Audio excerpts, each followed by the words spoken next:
പാലക്കാട് ശക്തമായ കാറ്റിലും മഴയിലും വ്യാപക നാശം. ഒറ്റപ്പാലത്ത് മരങ്ങൾ കടപുഴക്കി ഇലക്ട്രിക് പോസ്റ്റിൽ വീണ് വൈദ്യുതി തടസ്സപ്പെട്ടു. 31 ഇടങ്ങളിൽ ലൈനുകൾ പൊട്ടി. മണ്ണാർക്കാട് പയ്യനടുത്ത് മരം വീണ് കാർ തകർന്നു. അട്ടപ്പാടിയിൽ ഹോട്ടലിന്റെ മേൽക്കൂര പറന്നുപോയി. ചിറക്കൽപ്പടിയിൽ ഫുട്ബോൾ ടർഫിന്റെ മേൽക്കൂര തകർന്നു. നീരൊഴുക്ക് ശക്തമായതോടെ പറമ്പിക്കുളം ഡാമിന്റെ ഒരു സ്പിൽവേ ഷട്ടർ തുറന്നു. പലയിടങ്ങളിലും മരം വീണ് ഗതാഗതം തടസ്സപ്പെട്ടു. സാജിദ് അജ്മൽ വിവരങ്ങൾ നൽകാനായി ചേരുന്നുണ്ട്. സാജിദ, ശക്തമായ മഴ തുടരുകയാണ്. വലിയ നാശനഷ്ടമാണോ റിപ്പോർട്ട് ചെയ്യുന്നത്?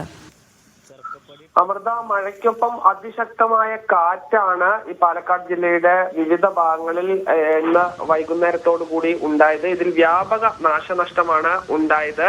പൊമ്പ്ര ഞെട്ടർക്കടവ് പാലത്തിൽ കൂറ്റം മരം വീണ് ഗതാഗതം തടസ്സപ്പെട്ടു. ചങ്ങലേരി പള്ളിപ്പടിയിൽ റബ്ബർ മരം ഇലക്ട്രിക് ലൈനിലൂടെ വീണ് ഏറെ നേരം ഗതാഗതം തടസ്സപ്പെട്ടു. ഇതുകൂടാതെ അലനല്ലൂർ കാഞ്ഞിരപ്പുഴയിലും ഈ രൂപത്തിൽ ഇലക്ട്രിക് പോസ്റ്റുകൾ തകർന്നു.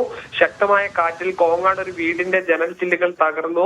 അട്ടപ്പാടി ഗൂളിക്കടവിൽ ഹോട്ടലിന്റെ മേൽക്കൂര പൂർണ്ണമായും ഈ പറന്നുപോയി. അതോടൊപ്പം തന്നെ ചിറക്കൽപ്പടിയിൽ ഒരു ടെറസിന്റെ മേൽക്കൂര തകർന്ന് വീണു.